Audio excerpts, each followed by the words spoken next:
Hello नमस्कार। आप सभी का स्वागत है ज्ञान जीएस के ऑफिशियल यूट्यूब चैनल पर।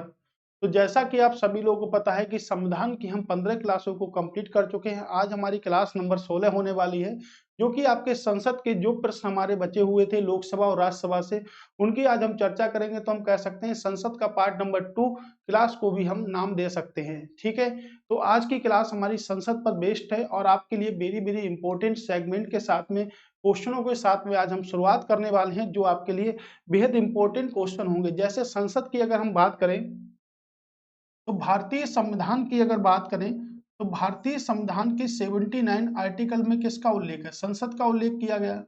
तो 79 आर्टिकल में आपके संसद का उल्लेख किया गया है। और लोकसभा राज्यसभा को हम पहले ही पढ़ चुके थे, तो आज हम संसद से जो भी प्रश्न बनते हैं, इनकी अगर लोकसभा की बात करेंगे तो आर्टिकल नंबर 81, और राज्यसभा की बात करेंगे तो आर्टिकल नंबर 80। इन सभी प्रश्नों को तो हम देख चुके थे, यानी कि लोकसभा और राज्यसभा से संबंधित जो भी हमारे प्रश्न थे, उन सभी पर हम डिटेल चर्चा कर चुके हैं। तो आज जो हमारा जो पॉइंट जो बनता है, वो क्या बनता है? क्वेश्चनों से ही बनता है। तो क्वेश्चनों के साथ ही शुरू करेंगे। देखिएगा, अगर आपको नोट्स चाहिए हैं तो आप हमें ऑल सब्जेक्ट के नोट्स ले सकते हैं, जो कि आपको दो फॉर्मेट में मिलेंगे। एक तो टेस्ट सीरीज के फॉर्मेट में बिल्कुल आपको नोट्स भी मिलेंगे साथ में उसके। दूसरा, आप प्रीवियस ईयर भी ले सकते हैं, 499 में आप प्रीवियस ईयर भी ले सकते हैं। ठीक है, तो चलिए नेक्स्ट देखते हैं। नेक्स्ट क्या है हमारा? कह रहे हैं कौन सा अनुच्छेद भारतीय संसद के सचिवालय से संबंधित है। तो कौन सा अनुच्छेद? अनुच्छेद की अभी हमने बात करी कि भारतीय संविधान का जो आर्टिकल है 79, वो किससे संबंधित है? आपके संसद से संबंधित है। तो 79 आर्टिकल संसद से संबंधित है, जो कि किससे संबंधित है? यहाँ पर संसदीय सचिवालय से जो संबंधित आर्टिकल है, वो 98 आर्टिकल जो है वो आपके संसदीय सचिवालय से संबंधित है। ठीक है, याद रखिएगा इसको। नेक्स्ट, लोकसभा सचिवालय द्वारा जारी एक पुस्तिका में उन शब्दों का अभिव्यक्तियों की सूची दी गई है जिन्हें लोकसभा तथा राज्यसभा दोनों में असंसदीय माना जाएगा। निम्नलिखित में से कौन सा शब्द असंसदीय घोषित नहीं किया गया है? कौन सा शब्द है जिसे असंसदीय घोषित नहीं किया गया है? शकुनी, नौटंकी, चक्कर या गिरगिट? कौन सा शब्द होगा आपके? ठीक है, चक्कर। ठीक है, ये सिर्फ आपके 13 जुलाई 2020 का क्वेश्चन था। संविधान के निम्नलिखित अनुच्छेदों में से यह कौन प्रावधान करता है कि अध्यक्ष के पास मतों की समानता के मामलों में एक निर्णायक मत होगा? तो कौन सा आर्टिकल ये बात बता रहा है कि जो लोकसभा अध्यक्ष होता है, लोकसभा अध्यक्ष की बात की जा रही है, लोकसभा अध्यक्ष के मतों की समानता के मामले में एक निर्णायक मत होगा? कौन सा आर्टिकल है ऐसा बता रहा है जो? ठीक है, तो आर्टिकल नंबर 99, 103, आर्टिकल नंबर 100 बता रहा है हमको। आर्टिकल नंबर 100 इस बात की पुष्टि करता है कि जो लोकसभा के पास मतों की समानता को निर्णायक मत हो सकता है, के मामले में निर्णायक मत भी वो ले सकता है। लोकसभा में संसद के लोकसभा के संदर्भ में सदन का नेता को संदर्भित कौन करता है? अब देखिए, सदन का नेता होता है और एक होता है विपक्ष का नेता।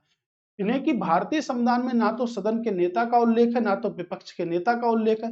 विपक्ष का जो नेता होता है वो एक वैकल्पिक प्रधानमंत्री के रूप पर होता है, और सदन का जो नेता होता है वो क्या होता है? प्रधानमंत्री के रूप में होता है। ठीक है, और गठबंधन की सरकार होती नहीं है आपके, होती है तो उसको राष्ट्रपति गठबंधन वाले व्यक्ति को नियुक्त करेगा। तो उससे कहेगा कि आप हमें सूचना दीजिए, किसी एक सदन में 1 माह तक आप अपना प्रस्ताव को पारित कर लीजिएगा। ठीक है, सत्तारूढ़ दल या गठबंधन का कोई नामद व्यक्ति? गलत। या तो प्रधानमंत्री या एक मंत्री जो प्रधानमंत्री द्वारा नामित किया जाता है। ठीक है, विपक्षी दल का नेता जो होता है वो क्या होता है? आपका वैकल्पिक प्रधानमंत्री होता है। विपक्षी दल का नेता क्या होता है? वैकल्पिक पीएम होता है आपका। तो वैकल्पिक पीएम जो होता है वो क्या होता है? विपक्षी दल का नेता जो होता है वो आपका वैकल्पिक पीएम होता है। ठीक है, नेक्स्ट अगर बात हम करें यहां से कि विपक्ष का नेता कौन होता है, अभी मैंने आपको बताया कि विपक्ष का नेता कौन होता है? वैकल्पिक प्रधानमंत्री होता है। तो विपक्ष का नेता आपके वैकल्पिक नेता, यानी कह सकते हैं कौन होता है? प्राइम मिनिस्टर होते हैं। ठीक है, प्राइम मिनिस्टर होते हैं आपके। ओके, तो अभी कौन है हमारे? नरेंद्र मोदी जी हैं, सबसे बड़े विपक्षी दल के नेता, जिनके पास सदन की कुल संख्या के 1/4 से कम सीटें नहीं होनी चाहिए। तो 1/4 से कम सीटें नहीं, ये तो गलत है। कितनी सीटें होनी चाहिए? सबसे बड़ी विपक्ष पार्टी के अंदर जिनके पास कुल सदन के 1/5 हिस्से से कम सीटें नहीं होनी चाहिए।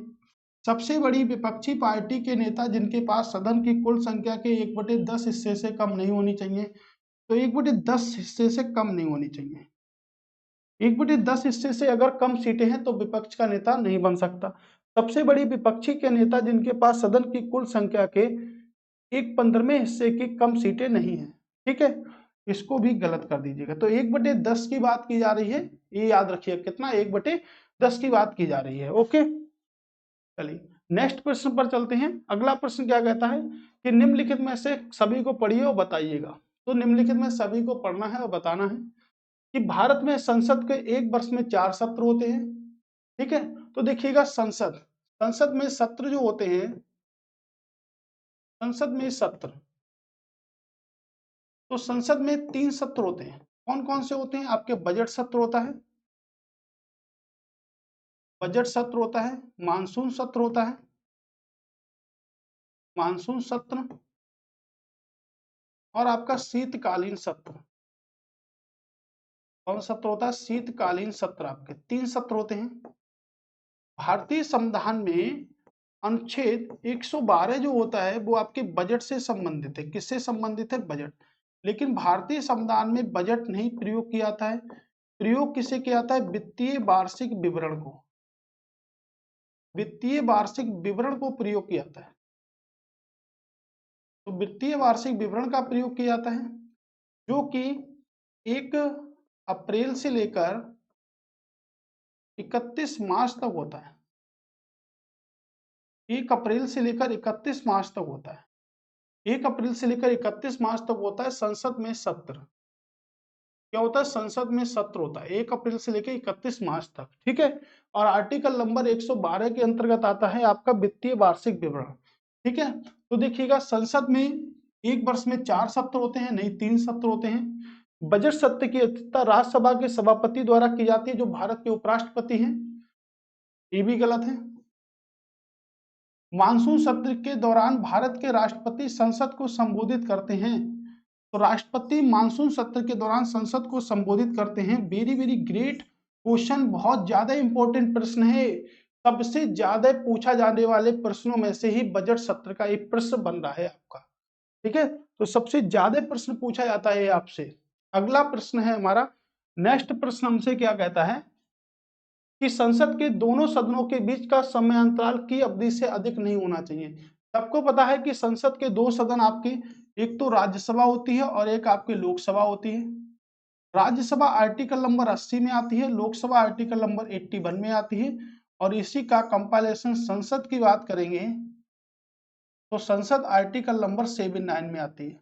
राइट, तो आर्टिकल नंबर 79 में आती है। तो संसद के 2 सत्रों के बीच समयांतराल कितना नहीं होना चाहिए? 6 माह से अधिक नहीं होना चाहिए। 6 माह, माह की बात करें 6, और अगर कहीं भारतीय संविधान में चारों ऑप्शन दिनों से संबंधित है तो कितना होगा? 14 दिन होगा। तो 6 और 14 का रेशियो चलता रहता है भारतीय संविधान में।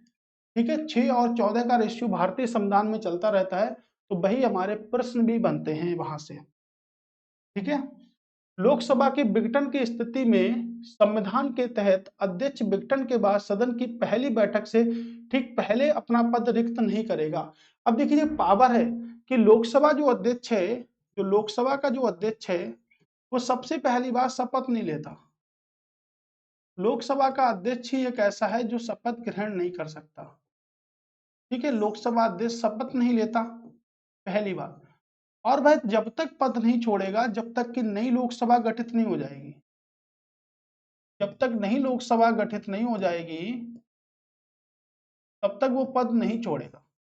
ठीक है, तो नई लोकसभा गठित नहीं होगी, इसके लिए आर्टिकल नंबर क्या होगा? 84 आपका राइट आंसर होगा, यानी कि 84 ऐसा हमें करके बताता है।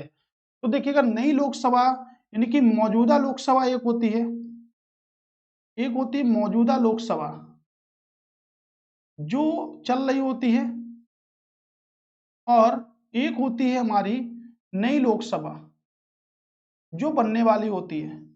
अब कुछ सदस्य ऐसे होते हैं जो पिछली लोकसभा में तो होते हैं लेकिन नई लोकसभा में गठित नहीं हो पाते हैं, उन्हें कहते हैं लेम डॉक पत्र। क्या कहते हैं उन्हें हम?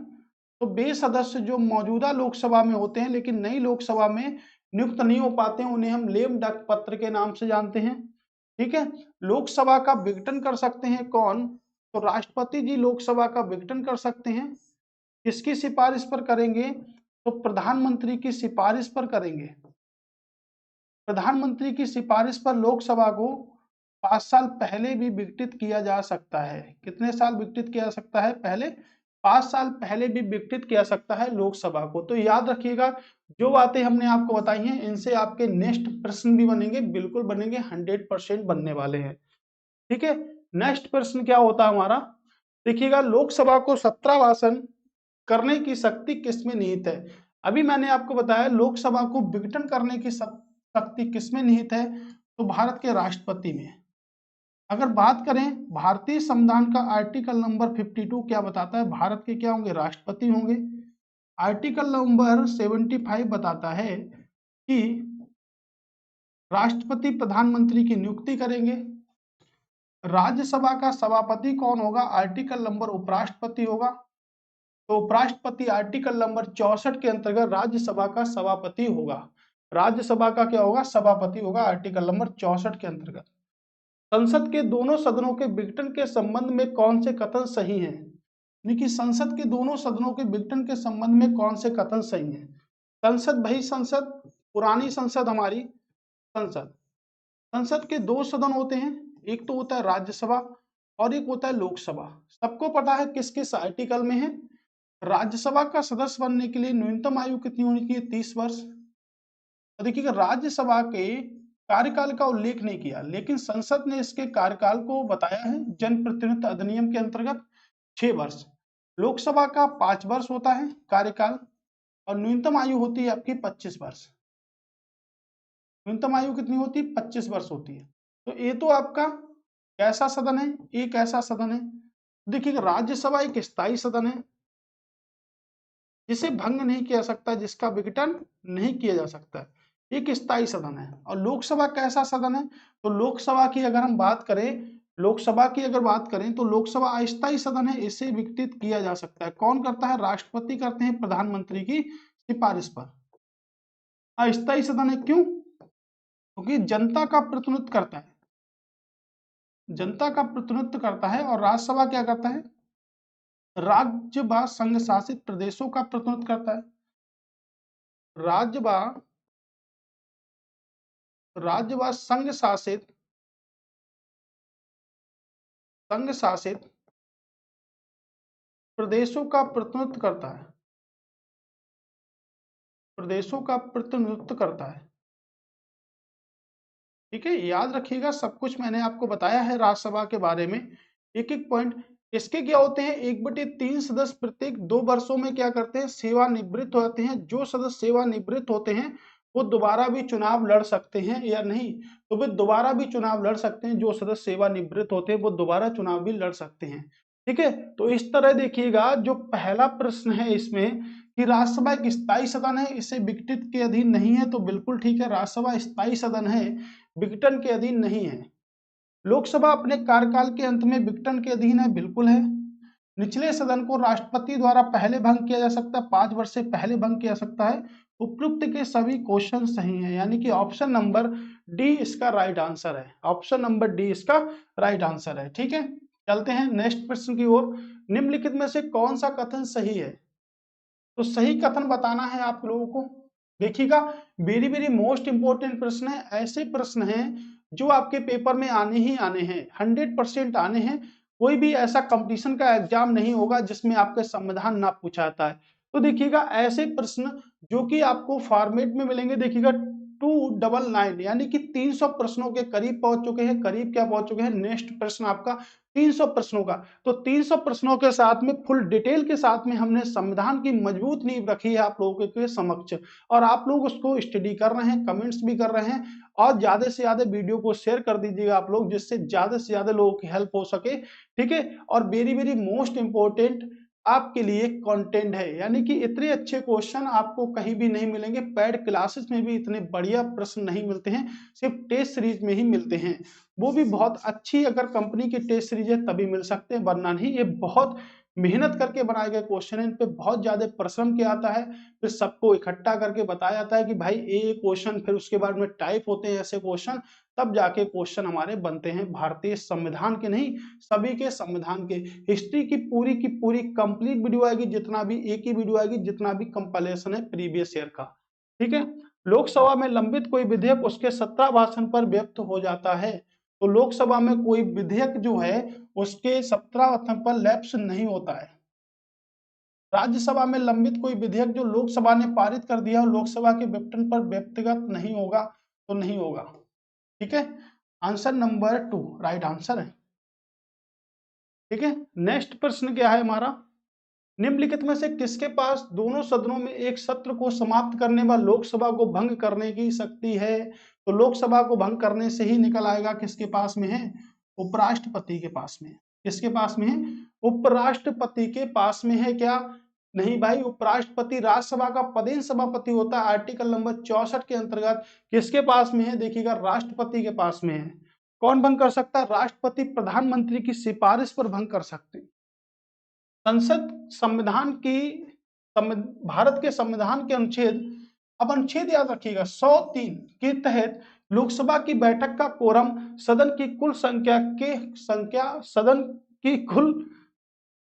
सदन के सदस्यों की कुल संख्या का होता है। कितना होता है सदन की कुल संख्या का, इसको बोलते हैं गण पूर्ति,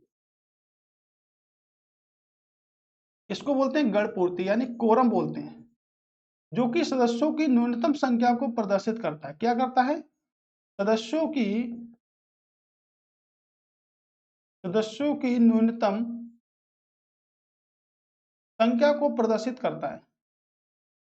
अब न्यूनतम संख्या कितनी होती है, 1/10, यानी कि 10 हिस्सा होता है। अब देखिएगा लोकसभा में टोटल 552 में से 55 सदस्य होने चाहिए और राज्यसभा में मिनिमम 25 सदस्य होने चाहिए, तभी संसद की कार्रवाई हो सकती है, अन्यथा संसद की कार्रवाई नहीं हो सकती।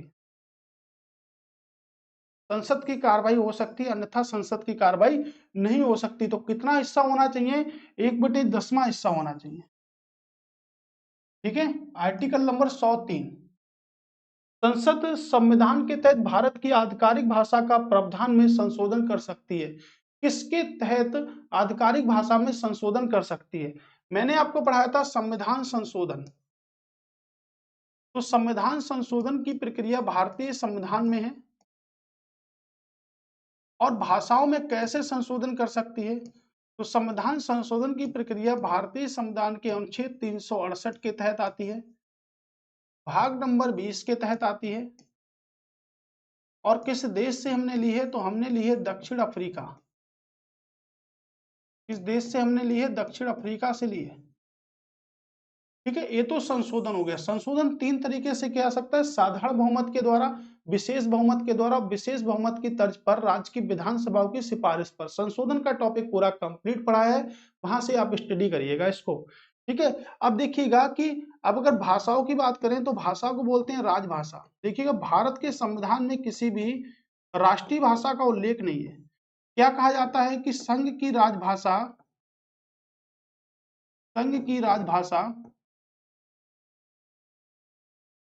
राजभाषा हिंदी व लिपि, लिपि मतलब लेखन की कला, लिपि देवनागरी होगी। तो संघ की राजभाषा हिंदी व लिपि देवनागरी होगी। अब देखिएगा देवनागरी लिपि तो होगी, लेकिन किस अनुच्छेद के तहत होगी, तो अनुच्छेद होगा 343 ए के तहत। 343 ए के तहत ये बात की जाती है, जिसे राजभाषाओं को भारतीय संविधान के भाग 17 में रखा गया, भाग नंबर 17 में रखा गया राजभाषाओं को, ठीक है। यहाँ पर भाग नंबर 20 में रखा गया है, ठीक है। भाग नंबर 17 में राजभाषाओं को रखा गया। भारतीय संविधान में कोई भी आपकी भाषा नहीं होती, राष्ट्रीय भाषा नहीं होती, ठीक है, इसको याद रखिएगा। अब देखिएगा भारतीय संविधान में टोटल मिलाकर आपकी कितनी अनुसूची हैं, तो टोटल मिलाकर आपकी 12 अनुसूची हैं। इसमें से 8वीं अनुसूची आपकी भाषाओं को दर्शाती है। कितनी भाषाएं थी, प्रारंभ में 14 भाषाएं थी, 8 भाषाओं को जोड़ दिया गया है, तो अब भारतीय भाषाएं कितनी हो गई आपकी 22। देखिएगा भारतीय संविधान में एक तो राजस्थानी और इंग्लिश भाषा को संवैधानिक दर्जा प्राप्त नहीं है, तो इन्हें किसी ना किसी संशोधन के तहत जोड़ा गया होगा। ये बात मैं आपको संविधान संशोधन में बता चुका हूं, किस संशोधन के तहत जोड़ा गया होगा। संविधान संशोधन के टॉपिक को देखिएगा वहां से। तो इसके लिए जो सदस्यों का एक साधारण बहुमत ही जरूरी होता है, साधारण बहुमत के द्वारा ही ये काम हम कर सकते हैं, किसी विशेष बहुमत की आवश्यकता नहीं होती है। ठीक है, किसी विशेष बहुमत की आवश्यकता नहीं होती है। शब्द की अगर बात करेंगे, शब्द क्या है हमारे पास में, शब्द लंगड़ा बतख को संदर्भित करता है। लंगड़ा बतख जो होता है वो लेम डॉग पत्र को संबोधित करता है। मैंने अभी आपको बताया था कि मौजूदा लोकसभा के वे सदस्य जो लोकसभा के लिए फिर से नहीं चुने जा सकते हैं, उन्हें क्या कहते हैं, लेम डॉग पत्र कहते हैं। शुरुआत से सुनिएगा, शुरुआत से मतलब शुरू से सुनिएगा लेक्चर को, तब पूरा कंप्लीट समझ में आ जाएगा। संसदीय कार्रवाई में प्रश्नकाल क्या होता है? तो प्रश्नकाल क्या होता है? प्रश्नकाल में सदस्य प्रश्न पूछते हैं, सदस्य प्रश्न पूछेंगे, मंत्री उत्तर देंगे। तीन तरह के होते हैं, तारांकित, अतारांकित और अल्प सूचना के प्रश्न। तो सुबह 6 बजे से 12 बजे का समय होता है, लोकसभा का पहला घंटा होता है, राज्यसभा का पहला घंटा होता है। लोकसभा में सुबह 11 बजे से 12 बजे और राज्यसभा में दोपहर के 12 बजे से 1 बजे होता है। ठीक है, याद रखिएगा, यही हमारा राइट आंसर है। इसमें तीन तरह के प्रश्न हैं। भारतीय संसद की कार्यवाही में शून्यकाल का अर्थ क्या है? तो भारतीय संसद की कार्यवाही में शून्यकाल का अर्थ क्या है? संसद का प्रथम घंटा, जब विशेषाधिकार प्रस्तावित हो, नहीं, प्रश्नकाल के पूर्व का काल और प्रश्नकाल के ठीक पश्चात का काल। ठीक है, प्रश्नकाल के ठीक पूर्व मतलब होता है पहले, तो पहले का तो होगा नहीं, तो प्रश्नकाल के ठीक पश्चात का काल जो होता है वो क्या होता है? आपका शून्य काल होता है। क्या होता है? जिसकी सीमा जो होती है, सीमा जो होती है वो क्या होती है? अनंत होती है। शून्य काल की सीमा जो होती है अनंत होती है, और अत्यधिक महत्व वाले जो मुद्दे होते हैं उन पर ही बनाया जा सकता है प्रश्नकाल को। अत्यधिक महत्व वाले मुद्दे पर ही प्रश्नकाल बनाया जा सकता है। ठीक है, याद रखिएगा, प्रश्नकाल ठीक पश्चात के काल होता है, यानी कि प्रश्नकाल के बाद का काल क्या कहलाता है? शून्यकाल कहलाता है। शून्यकाल क्या है? जब बिना किसी पूर्व सूचना के अत्यधिक महत्व वाले मामला उठाया जाता है। बिल्कुल यही होगा हमारा आंसर। जब लोकसभा में धन विधेयक हो, जब शब्द शून्य हो, 12 बजे हो, गलत है सब। ठीक है, सब कुछ गलत है यहां से। ठीक है, चलिए नेक्स्ट प्रश्न को देखते हैं। देखिएगा, शून्यकाल क्या है? अभी मैंने पढ़ा शून्यकाल क्या है, अत्यधिक मामलों के जब मुद्दे उठाए जाते हैं तो उसको हम क्या बोलते हैं? उसको हम शून्यकाल बोलते हैं। ठीक है, उसको क्या बोलते हैं? शून्यकाल बोलते हैं। शून्यकाल की अधिकतम समय सीमा क्या हो सकती है? अनंत काल होती है। अभी मैंने बताया अधिकतम समय सीमा क्या होगी? अनंत काल होगी आपके शून्यकाल की। ठीक है, अविश्वास प्रस्ताव के संदर्भ में कौन से कथन सत्य हैं? तो अविश्वास प्रस्ताव क्या होता है? यदि लोकसभा में पारित होता है तो मंत्रिपरिषद को इस्तीफा दे देना चाहिए। बिल्कुल गलत पूछ रहा है, कौन सा गलत है? यदि लोकसभा में इसके अपनाने के कारणों का उल्लेख करना चाहिए, तो लोकसभा में इसके अपनाने के कारणों का उल्लेख नहीं करना होता है। यदि मंत्रिपरिषद में लोकसभा में विश्वास को सुनिश्चित करने के लिए पेश किया था, बिल्कुल। इसे केवल मंत्रिपरिषद के विरुद्ध ही पेश किया जा सकता है, बिल्कुल। इसे केवल लोकसभा में ही पेश किया जा सकता है। कहां पर? ओनली लोकसभा में ही पेश किया जा सकता है। तो लोकसभा में ही पेश किया जा सकता है इसे केवल, यानी कि उल्लेख नहीं बताने की जरूरत है, उल्लेख नहीं किया जाएगा कि भाई किस कारण से अविश्वास प्रस्ताव लाया गया है आपके विरुद्ध। ठीक है, उल्लेख नहीं कर सकते इसमें हम। ठीक है, अविश्वास प्रस्ताव आंदोलन किसके खिलाफ लाया जाता है? तो देखिएगा, मंत्रिपरिषद के खिलाफ लाया था। ये तो आपको सभी लोगों को पता है, किसके खिलाफ? मंत्रिपरिषद के खिलाफ। निंदा प्रस्ताव के संबंध में कौन से कथन सही नहीं है? तो निंदा प्रस्ताव के संदर्भ में कौन से कथन सत्य नहीं है? ठीक है, निंदा प्रस्ताव, इसे स्थानांतरित करने के लिए सदन की अनुमति आवश्यक है।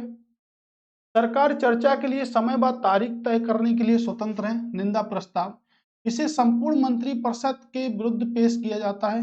बिल्कुल, अध्यक्ष तय करता है कि प्रस्ताव क्रम में है या नहीं, ये भी ठीक है।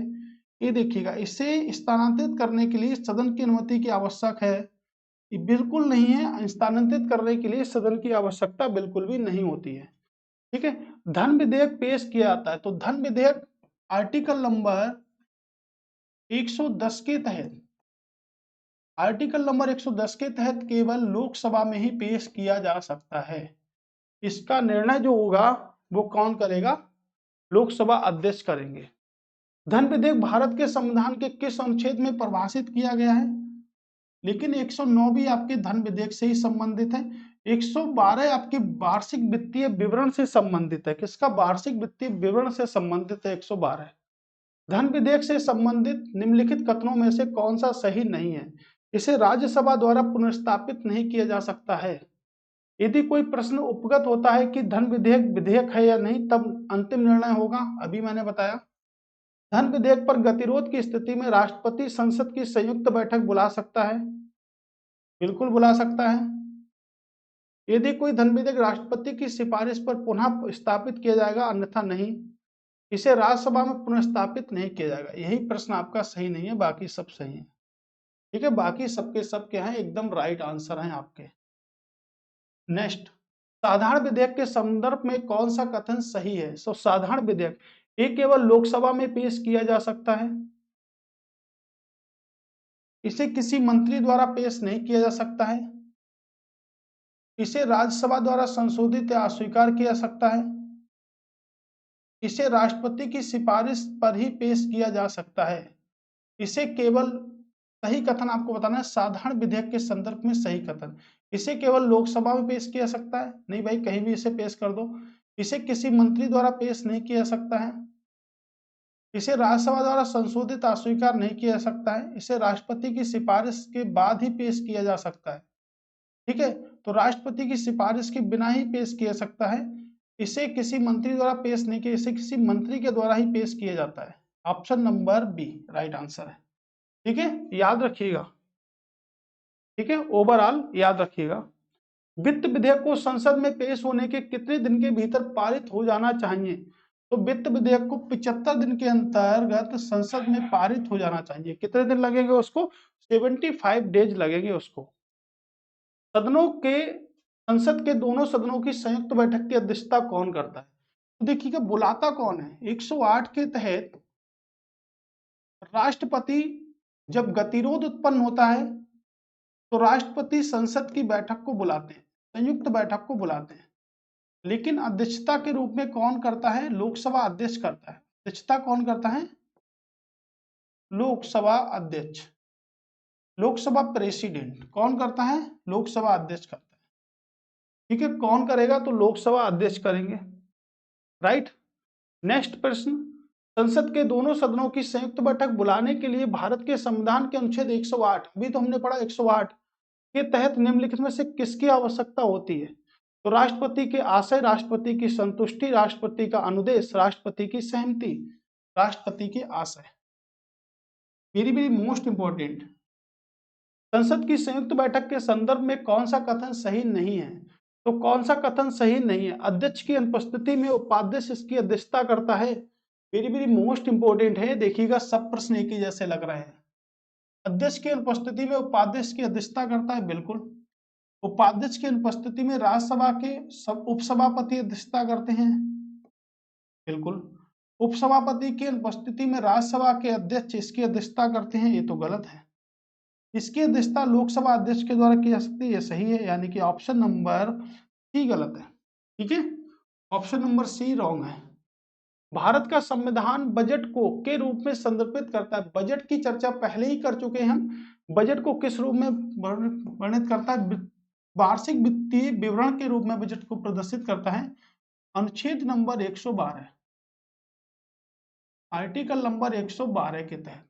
इसके 112 के तहत 1924 में किस समिति की सिफारिश ने रेल बजट को आम बजट से अलग कर दिया? तो रेल बजट को आम बजट से अलग कर दिया गया इकबर्थ समिति। वेरी वेरी मोस्ट इंपोर्टेंट है। एक एक प्रश्न आपके इंपोर्टेंट है। भारत में किस वर्ष रेल बजट को आम वर्ष में मिला दिया गया? किस वर्ष मिला दिया गया? 2016 में। किस वर्ष मिला दिया गया? 2016 मिला दिया गया। भारत की संचित निधि से धन निकालने का अधिकार किसे है? तो भारत की संचित निधि जो है वो आपके भारतीय संविधान के आर्टिकल 266 के अंतर्गत आती है। किसके अधिकार से? राष्ट्रपति की। किसके? संसद। तो भारत की संसद के ही द्वारा इसमें धन निकाला जा सकता है। देखिए छोटे छोटे प्रश्न है लेकिन इंपॉर्टेंट है। निम्नलिखित किसका वेतन भारत की संचित निधि पर भारित होता है, दिया जाता है? यूपीएससी के अध्यक्ष, बिल्कुल, भारत के राष्ट्रपति, सुप्रीम कोर्ट के न्यायाधीश को, सबको दिया जाता है। Very very most important, UPSC में पूछा गया प्रश्न है, यूपीपीसीएस में भी पूछा गया प्रश्न था। ठीक है, नेक्स्ट प्रश्न क्या कहता है हमारा? भारत के संविधान के अनुच्छेद 106 के अनुसार निम्नलिखित में से संसद के दोनों सदनों के सदस्यों का वेतन कौन निर्धारित करता है? अब एक बात याद रखिए, वेतन जो निर्धारित होगा 106 अनुच्छेद के तहत होगा। किसके अनुच्छेद के तहत होगा? 106 आर्टिकल के तहत होगा आपका वेतन। और 106 आर्टिकल के तहत अगर वेतन निर्धारित होता है तो कौन करता है? भारत के राष्ट्रपति करते हैं क्या? नहीं भाई, कौन करता है? संसद करती है। कौन करती है? संसद करती है। ठीक है, वित्त आयोग वगैरह देखेंगे नेक्स्ट। तो ठीक है, तो आज की क्लास हमारी यहीं तक थी। क्लास समाप्त हो चुकी है आज। ठीक है, आपके लिए नोट्स, ऐसे संविधान के नोट्स अगर आप कंप्लीट लीजिएगा तो आपको प्रीवियस ईयर इस साइड में मिल जाएगा, और कंप्लीट नोट्स आपको टॉपिक वाइज जो मिलेंगे वो आपको इस प्रकार से मिलेंगे। ठीक है, इसके साथ में टेस्ट सीरीज भी आपको मिलेगी दोस्तों। ठीक है, आरओ में आप सभी को बहुत बहुत बधाई है कि पेपर होने वाला है, और आपके लिए वैकेंसी भी अच्छी खासी है। तो कृपया करके आप बिल्कुल मेहनत डट जाइएगा। आपके लिए 1 मंथ ही आपके लिए बचा हुआ है आरओ एग्जाम के लिए। Thanks for watching. दोबारा फिर से मिलेंगे दोस्तों, तब तक के लिए नमस्कार, टाटा, बाय बाय, जय हिंद।